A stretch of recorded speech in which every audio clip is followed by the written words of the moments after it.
నమస్తే, welcome to STV news. ముందుగా headlines చూద్దాం.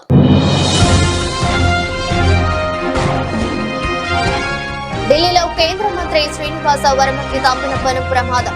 లోక్సభ సమావేశానికి హాజరై తిరిగి వెళ్తుండగా కేంద్ర మంత్రి ప్రయాణిస్తున్న కారును ఢీకొట్టిన మరో కారు.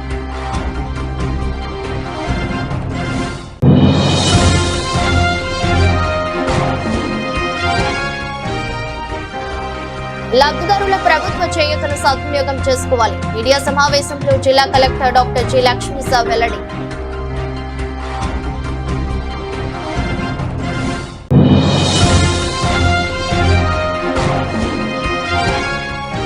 ఈ నెల 15వ తేదీన జరిగే నిరసన దీక్షల పోస్టర్ను ఆవిష్కరించిన ఎస్ఎఫ్ఐ నాయకులు. విద్యారంగంలోని సమస్యలు పరిష్కరించి పెండింగ్ ఫీజు రియంబర్స్మెంట్ చేయాలని డిమాండ్.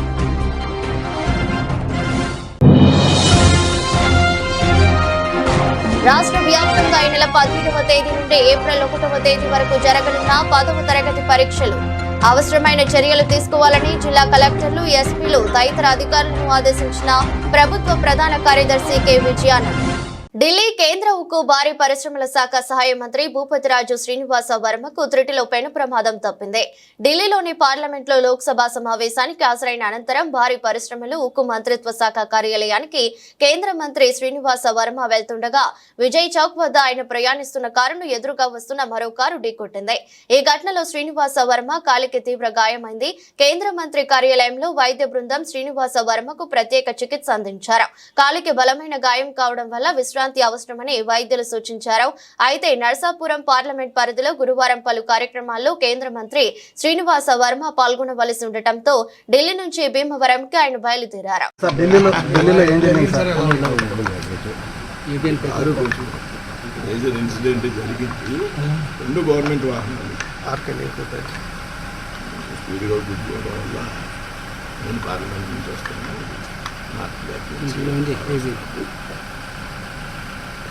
కొంచెం కంకషన్ స్టేజ్ అంటాం కదా, కాలేజీ సీటు కోల్పోవడం కాసేపు ఏమీ తెలియని పరిస్థితి, అదంతా బ్లాంక్ అయిపోయినట్టు కంకషన్ అంటాం. కాలుకి ఒకటి కొంచెం మామూలు ఉంటుంది, మోకాలికి. హెల్త్ కండిషన్ ఎలా ఉంది సార్? హెల్త్ కండిషన్ సార్, ఇది యాక్సిడెంట్ అంటారా లేకపోతే ప్రత్యర్థి?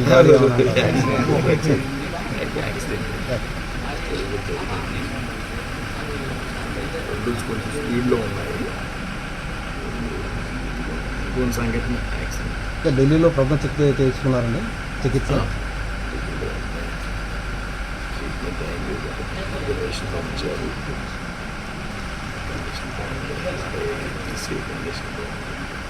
పెరిగిన ఖర్చుల భారంతో సొంతింటి కలను నెరవేర్చుకోలేని నిరుపేదలకు రాష్ట్ర ప్రభుత్వం సువర్ణ అవకాశాన్ని కల్పించిందని, ఈ అవకాశాన్ని సద్వినియోగం చేసుకుని గృహ నిర్మాణాలను పూర్తి చేసుకోవడం ద్వారా సొంతింటి కలను సాకారం చేసుకోవాలని జిల్లా కలెక్టర్ డాక్టర్ జి లక్ష్మీసా లబ్ధిదారులకు సూచించారు. ప్రధానమంత్రి ఆవాస్ యోజన 1.0 కింద గృహ నిర్మాణం చేపట్టిన లబ్ధిదారులకు యూనిట్ విలువ 1,80,000కు అదనంగా వివిధ వర్గాల వారికి ప్రయోజనం కల్పిస్తూ రాష్ట్ర ప్రభుత్వం జీవోఆర్టీ నెంబర్ 9 విడుదల చేసిందని, ఈ అదనపు లబ్ధితో పేదల సొంతింటి కల సాకారం కానుందని తెలిపారు. బుధవారం కలెక్టర్ లక్ష్మీసా గృహ నిర్మాణ శాఖ అధికారులతో కలిసి కలెక్టరేట్ వీడియో కాన్ఫరెన్స్ హాల్లో మీడియా సమావేశంలో మాట్లాడారు. లబ్ధిదారుల ప్రయోజనాలను దృష్టిలో ఉంచుకుని త్వరితగతిన ఇళ్ల నిర్మాణాలను పూర్తి చేసుకుని సొంతింటిలోకి సగర్వంగా అడుగు పెట్టేందుకు వీలుగా అదనపు రాయితీ మంజూరు చేసినట్లు తెలిపారు. ఎస్సీ, బీసీ లబ్ధిదారులకు 50,000 రూపాయలు, ఎస్టీ లబ్ధిదారులకు 75,000 రూపాయలు, పీవీటీజీకు 1,00,000 అదనపు సాయం అందుతుందని వివరించారు. మీడియా సమావేశంలో గృహ నిర్మాణ PDR Leelarani, DEO Vijayababu, EEG Kapoor పాల్గొన్నారు. Prime minister Awas Yojana urban మళ్ళీ గ్రామీణ అయితే ఉందో దీంట్లో మీకు అందరికీ తెలుసు, ఎన్టీఆర్ జిల్లాలో దాదాపుగా 8,396 కుటుంబాలకి ఇల్లు శాంక్షన్ చేయించడం జరిగింది ఇంతకుముందు. సో దీంట్లో కన్స్ట్రక్షన్ స్టేజ్లో చాలా ఉన్నారు, కొన్ని స్టార్ట్ చేయకుండా కూడా ఉన్నాయి. దీంట్లో మెయిన్ లిమిటేషన్ ఏమొచ్చిందంటే unit cost. Government of India నుంచి 1,50,000, అలాగే స్టేట్ గవర్నమెంట్ నుంచి 30,000 వేసి 1,80,000 కట్టుకోండి చెప్పేవాళ్ళు. అందువల్ల చాలా వరకు ఇల్లు ఇన్కంప్లీట్గా ఉండిపోయాయి. ఆ ఇన్కంప్లీట్గా ఉన్నవన్నీ కంప్లీట్ చేయడానికి రాష్ట్ర ప్రభుత్వం మంచి ఉద్దేశంతో ఈ మధ్య ఒక జీవో జారీ చేశారు. దీంట్లో జీవోలో భాగంగా ఎవరికైతే హౌసెస్లో ఈ ఎస్సీ ఏ కులాలకు చెందిన వాళ్ళు ఉంటారో ఆ బెనిఫిషరీస్కి అదనంగా 50,000 అంటే ఈ 1.8 lakhs అదనంగా ఇంకా 50,000 కూడా ఇవ్వడం జరుగుతూ ఉంది. అట్లాగే ఎస్టీ కుటుంబాలకి 75,000 అదనంగా ఇవ్వడం జరుగుతూ ఉంది. ఇక బీసీ కుటుంబాలకి 50,000 ఇంకా అదనంగా ఇవ్వడం జరుగుతూ ఉంది.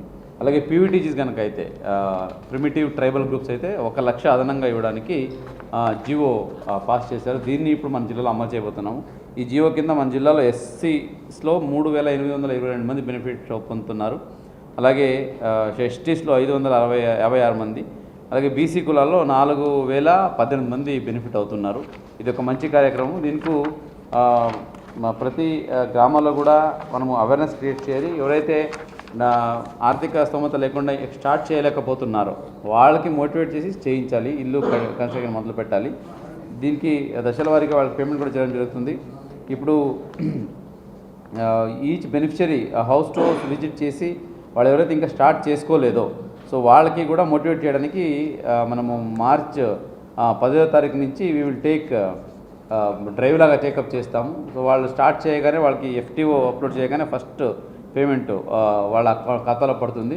సో అలాగే దశల వారీగా ఇప్పుడు బేస్మెంట్ లెవెల్లో ఉండి, అలాగే రూఫ్ లెవెల్లో ఉండి, అలాగే రూఫ్ కాంక్రీట్ లెవెల్లో వచ్చినప్పుడు దశల వారీగా వాళ్ళకి అమౌంట్ కూడా పడడం జరుగుతుంది. ఇది మంచి అవకాశం కాబట్టి ప్రతి ఒక్కరు ఈ అవకాశాన్ని సద్వినియోగం చేసుకొని దయచేసి అందరూ ఇల్లు కంప్లీట్ చేసుకోవాలి.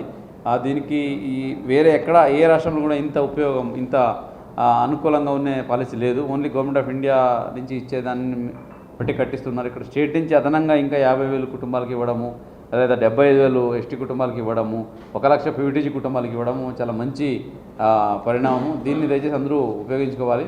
సో అందరూ అధికారులు ఫీల్డ్ లెవెల్లో, ముఖ్యంగా ఇంజనీరింగ్ అసిస్టెంట్స్, మీకు అందరికీ తెలుసు ఏ బెనిఫిషరీస్ ఏ ఊర్లో ఉన్నారు, ఎవరెవరు కట్టలేకపోతున్నారు అన్నది. వాళ్ళందరూ ఈ స్కీమ్ని ఉపయోగించుకొని విద్యారంగంలో ఉన్న సమస్యలు పరిష్కరించాలని, పెండింగ్ ఫీజు రియంబర్స్మెంట్ చేయాలని ఎస్ఎఫ్ఐ ఆధ్వర్యంలో నెల 15వ తేదీ విజయవాడలో దీక్షలు చేపట్టనున్నట్లు ఎస్ఎఫ్ఐ రాష్ట్ర కార్యదర్శి అశోక్ తెలిపారు. విద్యారంగ సమస్యల పరిష్కారానికై జరుగుతున్న నిరసన దీక్షలను జయప్రదం చేయాలని పిలుపునిచ్చారు. భారత విద్యార్థి ఫెడరేషన్ ఎస్ఎఫ్ఐ ఆధ్వర్యంలో విజయవాడలోని ఎంపీ విజ్ఞాన కేంద్రంలో ఈ నెల 15న తేదీన జరిగే నిరసన దీక్షల పోస్టర్ను రాష్ట్ర నాయకత్వం ఆవిష్కరించింది. ఈ సందర్భంగా రాష్ట్ర కార్యదర్శి అశోక్ మాట్లాడుతూ విద్యారంగ సమస్యలు పరిష్కారం కోసం ఈ నెల విజయవాడ నగరంలో నిరసన దీక్ష చేపట్టడం జరుగుతుందని తెలిపారు. గతంలో ఎస్ఎఫ్ఐ నాయకత్వం చలో విజయవాడ నిర్వహించే క్రమంలో ప్రభుత్వం చర్చలకు పిలిచి నెల రోజుల్లో సమస్యలు పరిష్కారం చేస్తామని మాట ఇచ్చారని, కానీ 3 నెలలు గడుస్తున్నా ఇప్పటి వరకు సమస్యలు పరిష్కారం కాలేదన్నారు. ఎన్టీఆర్ జిల్లా కార్యదర్శి సిహెచ్ వెంకటేశ్వరరావు మాట్లాడుతూ ప్రభుత్వం విద్యార్థుల సమస్యలు పరిష్కారం చేయడంలో చిత్తశుద్ధితో లేదని విమర్శించారు. అంతేకాకుండా జీవో నెంబర్ 77 రద్దు చేస్తామని హామీని నిలబెట్టుకోవాలని కోరుతున్నారు. అశోక్ ఎస్ఎఫ్ఐ రాష్ట్ర కార్యదర్శి. విద్యారంగ సమస్యలు పరిష్కారం చేయాలని మార్చి 15వ తేదీ ధర్నా చౌక్లో రిలే నిరాహార దీక్షలు చేస్తున్నాం. ఈ సందర్భంగా రాష్ట్ర ప్రభుత్వానికి విజ్ఞప్తి చేస్తున్నాం. గతంలో అసెంబ్లీ సమావేశాల సందర్భంగా విద్యారంగ సమస్యలు పరిష్కారం చేయాలని చలో విజయవాడ నిర్వహిస్తే మేము ఇదిగో 1 మంత్లో పెండింగ్లో ఉన్న రియంబర్స్మెంటు, అలాగే 18-19 సంవత్సరంలో ఉన్న 2,000 ఉన్న కోట్లు బకాయిల్ని విడుదల చేస్తామని చర్చల్లో తెలియజేశారు. నేటికి ఇప్పటికీ స్కాలర్షిప్స్ కానీ రియంబర్స్మెంట్ కానీ పెండింగ్లు ఉన్నాయి. అలాగే ఈ విద్యా సంవత్సరం కూడా నేటికి విద్యార్థుల నుండి సర్టిఫికేట్ వెరిఫికేషన్ కానీ వాళ్ళ నుండి డేటా కానీ ఈ ప్రభుత్వం తీసుకోలేదు. ఈరోజు అసెంబ్లీ సమావేశాలు జరుగుతూ ఉన్నాయి. ఈ అసెంబ్లీ సమావేశాల సందర్భంగా ఎక్కడ కూడా విద్యారంగ సమస్యల కోసం ప్రస్తావన కానీ చర్చ కానీ ఏమీ చేయలేదు. కాబట్టి ఈ నెల 15వ తేదీ స్కాలర్షిప్స్ రియంబర్స్మెంట్ బకాయిలు విడుదల చేయాలని, అలాగే మెడికల్ కాలేజ్ ప్రైవేటీకరణ ప్రభుత్వం చేస్తామంటుంది. ఆ ప్రైవేటీకరణ ఆపాలి. పేద విద్యార్థులకి చదువుకునే హక్కు మెడికల్ విద్యార్థులకి కల్పించాలని, వాటితో పాటు పీజీ కామన్ టెస్ట్ తీసుకొచ్చారు. ఈ పీజీ కామన్ ఎంట్రన్స్ టెస్ట్ వల్ల మన 40% ప్రభుత్వ యూనివర్సిటీలో సీట్లు ఫిల్ కావట్లేదు. కాబట్టి ఇది కూడా రద్దు చేయాలని, జీవో నెంబర్ 77 రద్దు చేసి పీజీ విద్యార్థులకి స్కాలర్షిప్స్ రియంబర్స్మెంట్ విడుదల చేయాలనేసి ఈ డిమాండ్లతో రాష్ట్ర వ్యాప్తంగా ధర్నా చేస్తున్నాం. అలాగే 35 రోజుల నుండి వెటనరీ విద్యార్థులు స్టైఫండ్ 25,000 రూపాయలు పెంచాలనేసి 1,500 మంది విద్యార్థులు ఆందోళన చేస్తున్న నేటికి రాష్ట్ర ప్రభుత్వం ఎటువంటి స్పందన లేదు. స్పందన చేయకపోగా ఆ విద్యార్థుల మీద అవలేనలుగా మాట్లాడడం, తక్కువ చూపు చూడడం ఇది సరైంది కాదు. కాబట్టి వెటనరీ విద్యార్థుల సమస్యలు కూడా పరిష్కారం చేయాలని ఈరోజు ఈ డిమాండ్తో ఈరోజు 15వ తేదీన ఆందోళన చేయడానికి ఎస్ఎఫ్ఐ పూనుకుంది. దీనికి అందరూ కూడా మేధావులు సహకరించాలి, విద్యార్థులు పెద్ద ఎత్తున పాల్గొనాలని విజ్ఞప్తి. వెంకటేశ్వరరావు, ఎస్ఎఫ్ఐ ఎన్టీఆర్ జిల్లా కార్యదర్శి. రాష్ట్ర ప్రభుత్వం విద్యార్థులకు ఇవ్వాల్సినటువంటి దాదాపు 5,000 కోట్ల రూపాయలు ఫీజు రియంబర్స్ పెండింగ్ ఉన్నాయి. మరి మేము గత నవంబరు నెలలో చలో విజయవాడ నిర్వహిస్తామంటే లోకేష్ గారు పిలిపించి మీ సమస్యలన్నీ నెల రోజుల్లో మేము పరిష్కరిస్తామని చెప్పి హామీ ఇచ్చారు. ఎన్నికల్లో అనేక హామీలు ఇచ్చారు. అవి పక్కన పెడితే మేము కార్యాచరణ తీసుకున్నప్పుడు పిలిపించి మీరు ఎటువంటి ఇబ్బందులు పడొద్దు, మేము నెల రోజుల్లో మీ సమస్యలు పెండింగ్ ఫీజు రియంబర్స్ కానివ్వండి, జియో నెంబర్ 77 కానివ్వండి, అన్నీ దాదాపు 5,000 కోట్ల రూపాయలు, 3,000 గత బకాయిలు, ఈ విద్యా సంవత్సరం 2,000 కోట్ల రూపాయలు బకాయిలు ఉన్నాయి. ఇవన్నీ కూడా నెల రోజుల్లో దఫాలుగా ఇస్తామని చెప్పారు. కానీ ఇప్పటి వరకు దీని మీద స్పందించినటువంటి పరిస్థితి లేదు. దీంతో పాటుగానే ప్రైవేటు మెడికల్ కాలేజీలన్నింటిని కూడా ప్రైవేటు పరం చేసేదానికోసం తీసుకొస్తా ఉన్నారు. దీంతో పాటుగానే అనేక హామీల్ని అమలు చేసే దాంట్లో ఈ ప్రభుత్వం చిత్తశుద్ధి వహించడం లేదు. కాబట్టి వెంటనే ఈ ప్రభుత్వం ఈ హామీలన్నీ అమలు చేయాలని చెప్పి మేము కోరుతా ఉన్నాం. రిపబ్లికన్ పార్టీ ఆఫ్ ఇండియా ఆత్వాలే పార్టీకి ఎటువంటి సంబంధం లేని షేక్ మహబూబ్ అనే వ్యక్తి తనపై తప్పుడు ఆరోపణలు చేశారని ఆ పార్టీ జాతీయ కార్యదర్శి పేరం శివనాగేశ్వరరావు గౌడ్ తెలిపారు. గాంధీనగర్లోని ప్రెస్ క్లబ్ లో బుధవారం నిర్వహించిన విలేకరుల సమావేశంలో మాట్లాడారు. తనను పార్టీ నుంచి సస్పెండ్ చేశారని, తాను పార్టీ పేరు చెప్పి డబ్బులు వసూలు చేసినట్లు షేక్ మహబూబ్ విలేకరుల సమావేశంలో తప్పుడు ఆరోపణలు చేశారన్నారు. షేక్ మహబూబ్ గత 10 సంవత్సరాల నుంచి రిపబ్లికన్ పార్టీ, అంబేద్కర్ పార్టీలో ఉన్నారని తెలిపారు. తాను రిపబ్లికన్ పార్టీ ఆఫ్ ఇండియా ఆత్వాలే పార్టీలో మైలవరం ఎమ్మెల్యేగా, విజయవాడ మచిలీపట్నం పార్లమెంట్ ఎంపీగా పోటీ చేయడం జరిగిందన్నారు. 2024లో విజయవాడ పార్లమెంట్ అభ్యర్థిగా పోటీ చేయడం జరిగిందని, ఏపీ అభివృద్ధికి చంద్రబాబు నాయకత్వం అవసరమని కేంద్ర మంత్రి రామదాస్ అత్వాలే ఎన్డీఏ కూటమి భాగస్వామి అని మద్దతు ఇచ్చారన్నారు. తనపై అసత్య ఆరోపణలు చేసిన షేక్ మహబూబ్ పై 100 కోట్ల రూపాయలకు పరువు నష్టం దావా వేస్తున్నట్లు తెలిపారు. మరి అదేవిధంగా మీరందరూ తెలుసు, నేను రిపబ్లిక్ పార్టీ ఆఫ్ ఇండియా నుంచి గత 10 సంవత్సరాల నుంచి సేవ చేస్తున్నాను. లాస్ట్ 2024న 11 నెలల క్రితం నేను విజయవాడ పార్లమెంటు సభ్యుడిగా పోటీ చేసి ఉన్నాను. మా మంత్రి గారు కూడా కేంద్ర మంత్రి రామదాస్ అత్వాలే, జాతీయ అధ్యక్షులు గౌరవనీయులు శ్రీ రామదాస్ అత్వాలే గారు 25 పార్లమెంటు స్థానాల్లో ఒక్కటే విజయవాడ పార్లమెంటు స్థానానికి republic party of India Athawale నుంచి నేను ఒక్కడనే పోటీ చేయడం జరిగింది. అందులో భాగంగా పోటీ చేసి ప్రచార తరుణంలో ఆంధ్రప్రదేశ్కి చంద్రబాబు నాయుడు గారి నాయకత్వం, వారి యొక్క తెలివితేటలు యొక్క రాష్ట్రానికి అవసరమై ఉన్నదని చెప్పి మా కేంద్ర మంత్రి గారు మోడీ గారితో మాట్లాడి తర్వాత మమ్మల్ని విత్డ్రా చేయటం అంటే జరిగింది. దాన్ని కూడా కేంద్ర మంత్రి గారు విజయవాడ ఐలాపురం హోటల్లో వచ్చి రెండు రోజులు ఉండి చంద్రబాబు నాయుడు గారితో మాట్లాడి తద్వారా మాకు కూడా రిపబ్లిక్ పార్టీ ఆఫ్ ఇండియా తరఫున శాసన మండలిలో స్థానం కల్పిస్తానని చెప్పి కూడా గౌరవ నాయకులు, మాజీ శాసన మండలి సభ్యులు శ్రీ వరలరామయ్య గారు, ఆయన జాతీయ ప్రధాన కార్యదర్శి గారు మాట్లాడటం జరిగింది. ఈ తరుణంలో నిన్నగాక మొన్న నెల్లూరులో రిపబ్లిక్ పార్టీ ఆఫ్ ఇండియా అభివృద్ధిలో భాగంగా నేను నెల్లూరులో కల్చరు విభాగానికి ఒక రాష్ట్ర అధ్యక్షునిగా నియమించడం జరిగింది. ఆయన గౌరవనీయులు శ్రీ మిర్యాల వెంకటరామయ్య గారు. ఆ విధంగా తరుణంలో మేము వెళ్ళి రావటం చూస్తే ఒక షేక్ మహబూబ్ అనే వ్యక్తి ఒక బోరుగడ్డ అనిల్ కుమార్ గారి మిత్రుడు. మేము ఎప్పుడు కూడా అతనికి ఏ బీఫామ్ ఇవ్వలేదు. మా రాష్ట్ర కమిటీ తరఫున జిల్లా అధ్యక్షుడని చెప్పుకుంటూ అక్కడ ఉన్నటువంటి స్థానికంగా ఉన్నటువంటి కేంద్ర ప్రభుత్వం యొక్క ఎవరైతే అధికారుల దగ్గరికి వెళ్ళి కాంట్రాక్ట్ రాష్ట్ర వ్యాప్తంగా ఈ నెల 17వ తేదీ నుండి ఏప్రిల్ 1వ తేదీ వరకు నిర్వహించే 10వ తరగతి పబ్లిక్ పరీక్షలను ఎటువంటి అవాంఛనీయ సంఘటనలకు ఆస్కారం లేని రీతిలో సక్రమంగా నిర్వహించేందుకు అవసరమైన చర్యలు తీసుకోవాలని ప్రభుత్వ ప్రధాన కార్యదర్శి కె విజయానంద్ జిల్లా కలెక్టర్లు, ఎస్పీలు, విద్యా తదితర శాఖల అధికారులను ఆదేశించారు.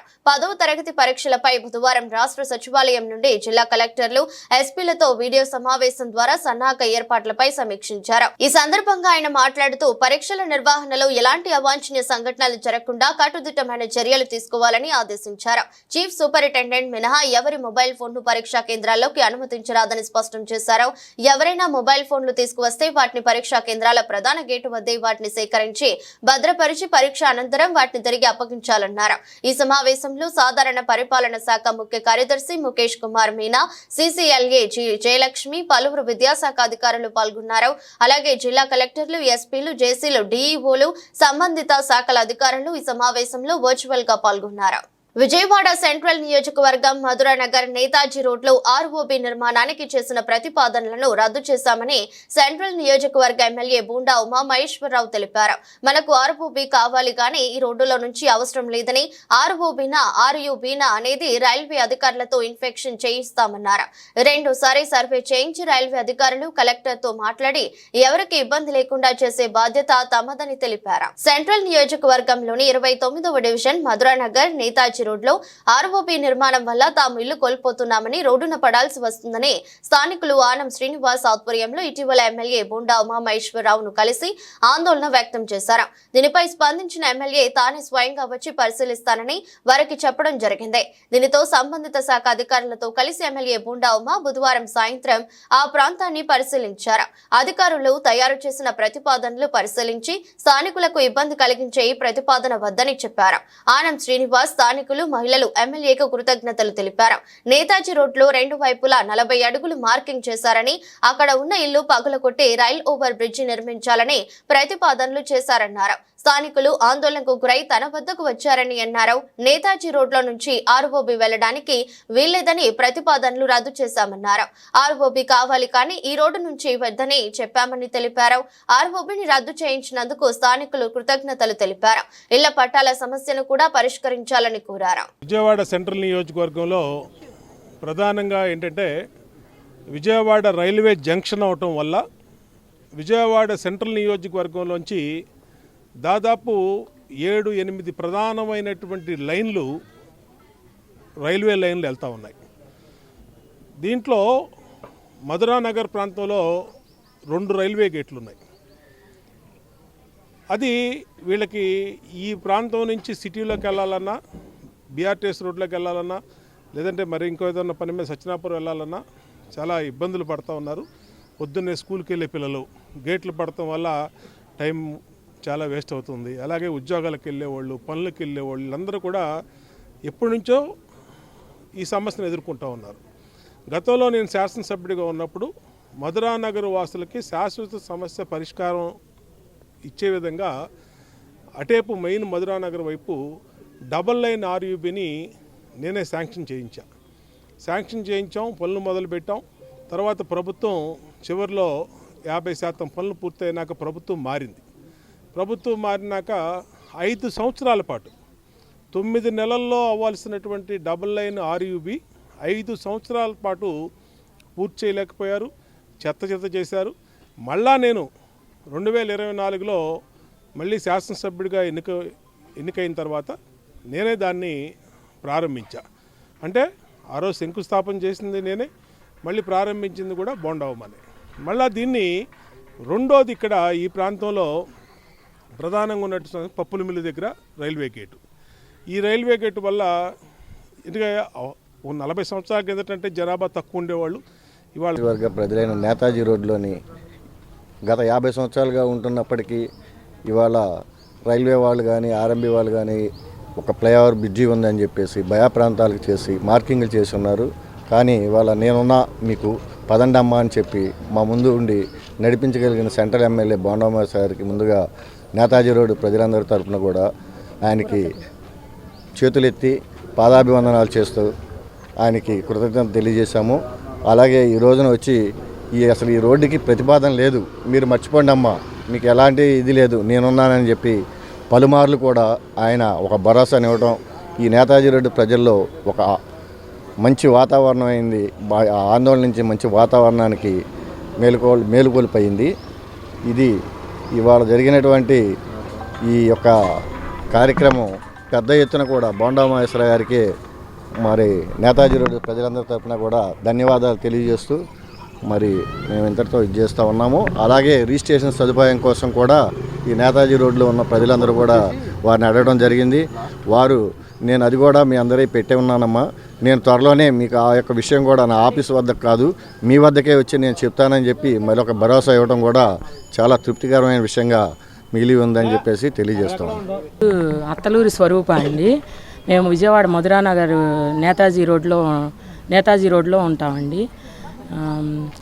ఈ నేతాజీ రోడ్లో గతంలో ఒక రెండు నెలల క్రితం నుంచి రైల్వే అధికారులు ఫ్లైఓవర్ బ్రిడ్జి వేసి ఇళ్ల దగ్గర మార్కింగ్ చేయడం జరిగిందండి. రోడ్డు మధ్య నుండి 40 అడుగులు లెఫ్ట్ 40 అడుగులు రైట్స్ తీసేస్తామని చెప్పి విఎంసి వారు, రైల్వే అధికారులు, టౌన్ ప్లానింగ్ ఆఫీసర్స్, సచివాలయం నుంచి కొంతమంది డిపార్ట్మెంట్స్ వచ్చి మ్యాప్ తీసుకొచ్చి మార్కింగ్ చేయడం జరిగింది. దానివల్ల నేతాజీ కాలనీలో ఉండే ప్రతి ఒక్కళ్ళం కూడా ఆవేదన చెందుతూ ఒక 570 ఇళ్ల వరకు కూడా ఇబ్బంది పడుతూ ఉన్నామండి. అందరికీ మార్కింగ్ చేయడం వల్ల ఈ ఇళ్ళు అప్పులు చేసి లోన్లు పెట్టి కట్టుకోవడము, 3-4 షేర్లు కట్టుకొని ఉన్నామండి అందరం ప్రతి ఒక్కళ్ళము.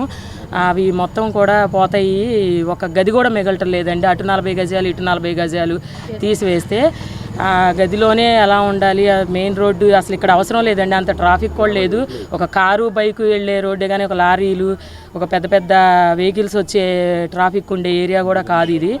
అందుకని స్థానికంగా మేము నివసించాలంటే చాలా ఇబ్బందిగా ఫీల్ అవుతున్నాము. ఈ అప్పులన్నీ అలా తీర్చుకోవాలి. బ్యాంకు లోన్లు పెట్టి మరీ కట్టుకున్నామండి ఇళ్ళన్నీ పడగొట్టేసి ఆ ఫ్లైఓవర్ బ్రిడ్జ్ వేసి రోడ్డు వెడల్పు చేయడం మాకు ఇష్టం లేదు అని చెప్పి ఈ మధురానగర్ వాసులందరం కలిసి బోండా ఉమా గారిని కలిసామండి.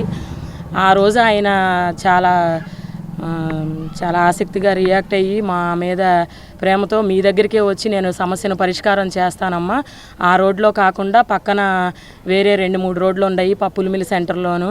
ఇవాళ టెక్నాలజీ బాగా డెవలప్ అయ్యింది. న్యూ టెక్నాలజీతో తక్కువ ఏరియా పోయేటట్టు మీ రోడ్డు కాకుండా వేరే రోడ్డుకు మళ్లించే విధంగా మాట్లాడతాం. ప్రసాద్ అండి. ఇక్కడ మధురానగర్లో Gautama English medium high school నడుపుతున్నాం. 1971 నుంచి మధురానగర్లో ఉన్నాము. ఇది 1981లో ఇక్కడ పట్టాలు ఇవ్వటం జరిగింది. అప్పటి నుంచి కూడా దగ్గర 200 నుంచి 500 కుటుంబాలు ఇక్కడ ఉంటున్నారు. వాళ్ళందరికీ కూడా చాలా బిలో మిడిల్ క్లాస్ వాళ్ళందరూ కూడా కొంచెంగా లోన్స్ తెచ్చుకుని ఇల్లు డెవలప్ చేసుకున్నారు. ఇక్కడ అసలు ఈ ఏరియా వాళ్ళు ఎవరు కూడా ఇక్కడ రోడ్డు కావాలని కానీ ఇక్కడ ఓవర్ బ్రిడ్జ్ కావాలని కానీ అడిగిన వాళ్ళు ఎవరు లేరు. మరి ఈ ఇంజనీర్లు ఇక్కడికి వచ్చి ఎందుకు హడావిడి చేశారో అర్థం కావట్లా. వాళ్ళకి కూడా సరైన అవగాహన లేదండి. ఆర్ఎండ్బి వాళ్ళు కానీ రైల్వే వాళ్ళు కానీ వాళ్ళకి అవగాహన లేక ఇక్కడికి వచ్చి ఈ సర్వేలు చేసి జనాలందరినీ భయపెట్టారు ఇన్నాళ్ళు. ఇదివరకే పులిమిల్ రోడ్లో వంతెన శాంక్షన్ చేస్తానికి అప్పటి ఎమ్మెల్యే గారు ఆయన ట్రై చేశారు, శాంక్షన్ అయిందని చెప్పారు. అయితే ఏంటంటే పులిమిల్ తిన్నగా అయితే కనుక అది 80 అడుగుల రోడ్డు. అది అక్కడ మహా అయితే ఆక్రమించిన ఇళ్ళే పోతాయి తప్ప వేరే ఏమీ నష్టం ఉండదు. అలాగే ఆ రోడ్డు డైరెక్ట్గా బాంబే కాలనీలో ఉన్నటువంటి డిస్నీ ల్యాండ్కి వెళ్ళిపోయే రోడ్డు అది. ఆ రోడ్డుకి డెవలప్ చేస్తే కనుక ప్రజలందరికీ ఎంతో సుఖంగా ఉంటుందన్నమాట. కాబట్టి ఇక్కడికి వచ్చి వీళ్ళందరినీ బెదిరించి ఇల్లు పోతాయని అసలు కునుకు లేదు వీళ్ళందరికీ. ఒక 15 రోజులు 20 రోజుల నుంచి తిరుగుతూనే ఉన్నారు ఎమ్మెల్యే గారి చుట్టూరు. అయితే ఏంటంటే ఈరోజు మరి ఇక్కడ స్థానిక ఎమ్మెల్యే గారు వచ్చి ఎట్టి పరిస్థితుల్లోనూ ఇది జరగనివ్వము, ఇక్కడే డైరెక్ట్గా ఇంజనీర్లకే చెప్పేశారు ఇది ఇక్కడితో ఆపేసేయండి అని చెప్పి. కాబట్టి వీళ్ళందరూ ఎంతో సంతోషిస్తున్నారు. ఎంతో మరి ఎమ్మెల్యే గారు ఈ రిజిస్ట్రేషన్స్ విషయం కూడా వీళ్ళందరికీ 81లో పట్టాలు ఇస్తే గాంధీ కోఆపరేటివ్ బ్యాంకుల్లోనూ రకరకాల బ్యాంకుల్లో లోన్స్ తెచ్చుకుని ఇల్లు కట్టుకున్నారండి. ఆ లోన్స్ ఇచ్చారు. ఇప్పుడు ఆ పట్టాలను రిజిస్టర్ చేయాలి. ఆ రిజిస్టర్ చేయాల్సిన పని కూడా ఆయన చూసి పెడతా ఉన్నారు. రాబోయే కాలంలో ఖచ్చితంగా అది కూడా జరుగుతుంది. దీనికి ఇక్కడ ఏదైనా 2-3 కమిటీలుగా ఏర్పడి ఎమ్మెల్యే గారిని కలవటానికి రాష్ట్రంలో వచ్చే జూన్ నెలాఖరులోగా 3 లక్షల గృహాల నిర్మాణాలను పూర్తి చేసి ప్రారంభించేందుకు అవసరమైన చర్యలు తీసుకుంటున్నట్టు రాష్ట్ర గృహ నిర్మాణ సమాచార మరియు పౌర సంబంధాల శాఖ మంత్రులు కొలుసు పార్థసారథి వెల్లడించారు.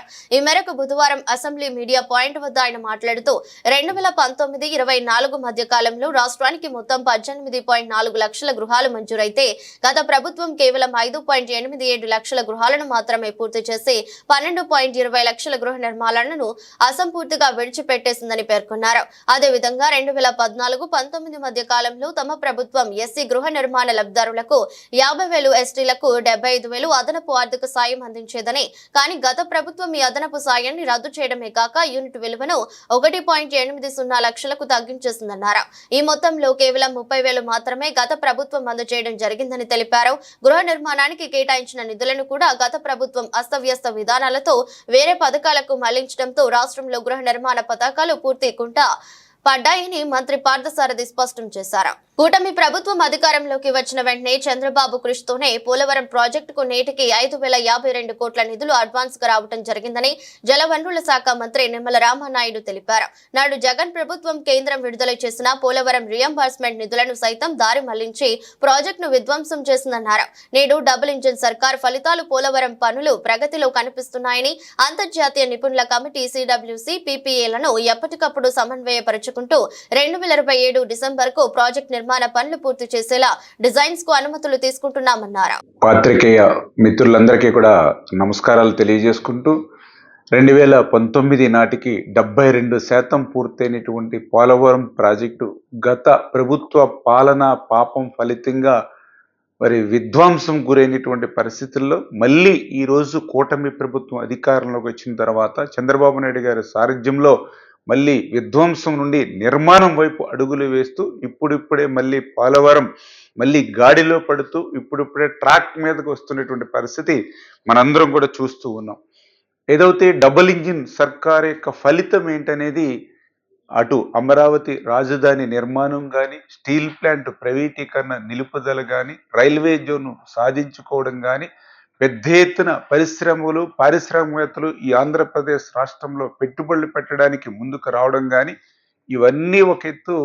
పోలవరం ప్రాజెక్టుకి కేంద్రం యొక్క సాయం మరొక ఎత్తు అనే విషయాన్ని కూడా ఈ సందర్భంగా తెలియజేసుకుంటూ, అందులో భాగంగా ఈ యొక్క 7-8 మాసాల పాలనలోనే చంద్రబాబు నాయుడు గారు ఢిల్లీ మరి ప్రధానమంత్రి, ఆర్థిక మంత్రి, జలశక్తి మంత్రులను కలవడం ద్వారా మరి ఇప్పటికే పోలవరం ప్రాజెక్టుకి సంబంధించి మొదటి విడతగా అదేవిధంగా రెండవ విడతగా అడ్వాన్స్ రూపంలో 5,052 కోట్ల రూపాయలు పోలవరం ప్రాజెక్టుకి ఇప్పటి వరకు కూడా అడ్వాన్స్ రూపంగా 2 మరి దఫాలుగా వచ్చాయని అంటే ఇది పోలవరం నిర్మాణం పట్ల చంద్రబాబు నాయుడు గారికి ఉన్నటువంటి చిత్తశుద్ధికి ఇది ఒక నిదర్శనం అని చెప్పి సందర్భంగా తెలియజేసుకుంటూ ఉన్నా. గతంలో కూడా మనం చూసాం. మరి ఆ రోజు 14-19 చంద్రబాబు నాయుడు గారి హయాంలో పోలవరం ప్రాజెక్టు నిర్మాణం పనులు పరిగెత్తించి పనిచేసి ఆ రోజు కేంద్రం నుంచి నిధులు రాకపోయినా రాష్ట్ర ప్రభుత్వం నుంచి నిధులు ముందుగా ఆ రోజు ఖర్చు పెడితే మళ్ళీ 19-24 జగన్మోహన్ రెడ్డి పాలనలో మరి గత చంద్రబాబు నాయుడు గారి హయాంలో ఖర్చు పెట్టినటువంటి ఆ యొక్క రియంబర్స్మెంట్ నిధులు జగన్మోహన్ రెడ్డి ప్రభుత్వానికి వస్తే ఆ నిధులను కూడా పోలవరానికి ఖర్చు పెట్టకుండా అనేక హామీలతో అధికారంలోకి వచ్చిన కూటమి ప్రభుత్వం అన్ని వర్గాల ప్రజలను మోసం చేసిందని జై భీమ్ భారత్ పార్టీ అధ్యక్షులు జడా శ్రావణ్ కుమార్ ఆరోపించారు. కూటమి ప్రభుత్వం అన్ని పథకాలను ఎప్పుడు అమలు చేస్తుందని ప్రశ్నించారు.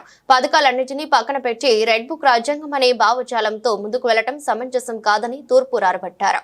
జై భీమ్ భారత్ పార్టీ రాష్ట్ర కార్యాలయం నందు ఆ పార్టీ వ్యవస్థాపకులు అధ్యక్షులు శ్రావణ్ కుమార్ మీడియాతో మాట్లాడుతూ ఈ సంవత్సరం కూటమి ప్రభుత్వం ఇస్తానన్న 4 లక్షల ఉద్యోగాలు ఇవ్వగలిగారా అని ప్రశ్నించారు. యువతని కూటమి ప్రభుత్వం మోసం చేస్తుందన్నారు. మెగా డిఎస్సి నోటిఫికేషన్ విడుదల చేయలేదని, అనుభవం ఉన్న ముఖ్యమంత్రి ఎందుకు ఉద్యోగాలు ఇవ్వలేకపోయారని నిలదీశారు. మోసపూరిత కన్నీరు కార్చి గెలిచి ప్రజలను మోసం చేశారన్నారు. పవన్ కళ్యాణ్ వల్లే యువత ఉద్యోగాలు కోల్పోయారన్నారు. యువతకు ఉద్యోగాలు లేక తల్లిదండ్రులు ఆవేదన చెందుతున్నారని, ఆంధ్రప్రదేశ్ ఆంధ్రప్రదేశ్ లో జరుగుతున్న పరిస్థితులను ప్రజలు గమనించాలని అన్నారు. కూటమి ప్రభుత్వం తెచ్చిన 10 లక్షల కోట్ల అప్పులు ఎల్లో మీడియాకు కనపడలేదా అని అడిగారు. కూటమి ప్రభుత్వం చెప్పిన హామీలు ప్రజలకు ఎప్పుడు చేరుతాయని, ఎస్టీ ఎస్సీ సప్లాన్ నిధులు కూటమి ప్రభుత్వం విడుదల చేయాలని డిమాండ్ చేశారు. G3 అని అమలు చేస్తారని, గిరిజన వాసులు నమ్మారని, పథకాలన్నింటినీ పక్కన పెట్టి రెడ్ బుక్ రాజ్యాంగం అనే భావజాలంతో ముందుకు వెళ్లడం సమంజసం కాదన్నారు. మన నాయకుల పరిస్థితి ఇలా ఉంది, ఆర్థిక మంత్రి పరిస్థితి ఇలాగే ఉంది. గత ప్రభుత్వంలోనేమో 14 లక్షల కోట్ల అప్పు అంట. ఓవరాల్గా ఆంధ్రప్రదేశ్ రాష్ట్రం చేసిన అప్పు 3,40,000 కోట్లు అంట. ఇప్పటికి ఎప్పటి నుంచి? 2014 నుంచి. 2014 నుంచి 2019 వరకు ఆంధ్రప్రదేశ్ రాష్ట్ర అప్పు 2,93,000 కోట్లు according to the official records. 2019 నుంచి 2024 వరకు జగన్మోహన్ రెడ్డి ప్రభుత్వం 10 లక్షల కోట్లు అప్పులు చేసింది. సో అప్పుడున్నటువంటి 3 లక్షల కోట్లు మన జగన్మోహన్ రెడ్డి చేసిన 10 లక్షల కోట్ల అప్పు మొత్తం 13 లక్షల కోట్ల అప్పు అని మనమే కదా ప్రచారం చేశాము. ప్రతి మీడియాలో మనమే కదా పొద్దున్న లెగిస్తే మాట్లాడాము. మా మిత్రులే కదా పొద్దున్న లెగిస్తే పెద్ద పెద్ద మొన్న రిజైన్ చేసిన జీవీ రెడ్డి గారు అయితే రోజుకి ఒకటి పట్టుకుని వచ్చేవాడు. నాకు రోజుకి ఒకళ్ళు కుటుంబరావు గారు ఇలాంటి వాళ్ళందరూ పొద్దున్న ఇంత పేపర్లు పట్టుకుని వచ్చేవాళ్ళు. పయావుల కేశవ్ పొద్దున్న లెగిస్తే ప్రెస్ మీట్ పెట్టేవాళ్ళు. ఇప్పుడు ఆర్థిక మంత్రి. మరి మనమే కదా సార్ గత ప్రభుత్వంలో ఓదరగొట్టి ప్రజల మస్తిష్కాల్లో నుంచి మొత్తం మట్టి మొత్తాన్ని పూర్తి చేసాము. మరి ఇప్పుడు 3,40,000 కోట్లు ఎలా సార్ అప్పు అయిపోయింది? తీర్చేశారేంటి చంద్రబాబు నాయుడు గారు రాగానే? లేదా మన పవన్ కళ్యాణ్ గారు సినిమాలో యాక్ట్ చేసి మొత్తం డబ్బులు కేంద్రానికి పంపించేశాడే ఏంటి? ఏం సార్ ఏం లెక్కలు సార్? 19లో 20లో 2 తీస్తే 20లో 19లో 1 తీస్తే 2 ఉంటాయంట మన బాబు చెప్తున్నాడు. అలాగా ఇది ఒక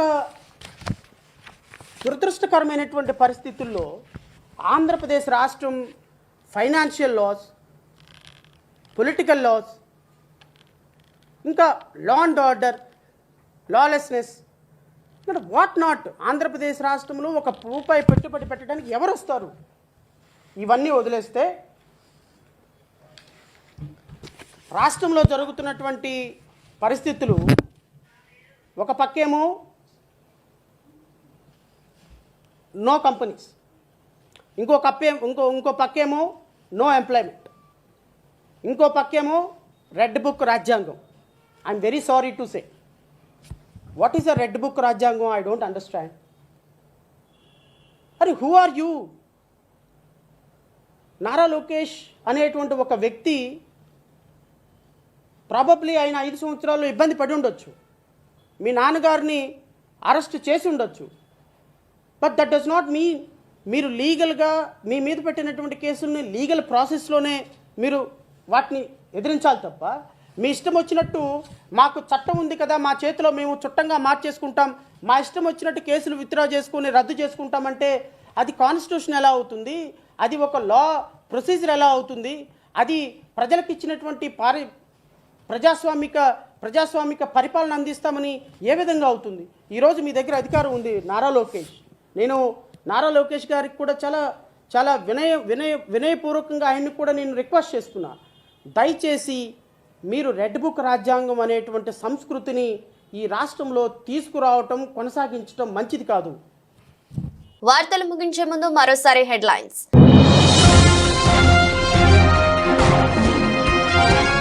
ఢిల్లీలో కేంద్ర మంత్రి శ్రీనివాస వర్మకి తప్పిన పలు ప్రమాదం. లోక్సభ సమావేశానికి హాజరై తిరిగి వెళ్తుండగా కేంద్ర మంత్రి ప్రయాణిస్తున్న కారును ఢీకొట్టిన మరో కారు.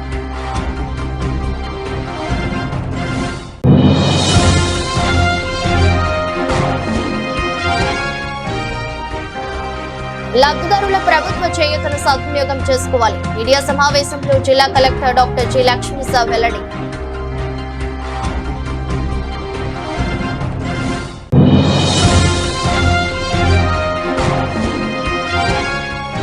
ఈ నెల 15వ తేదీన జరిగే నిరసన దీక్షల పోస్టర్ను ఆవిష్కరించిన ఎస్ఎఫ్ఐ నాయకులు. విద్యారంగంలోని సమస్యలు పరిష్కరించి పెండింగ్ ఫీజు రియంబర్స్మెంట్ చేయాలని డిమాండ్.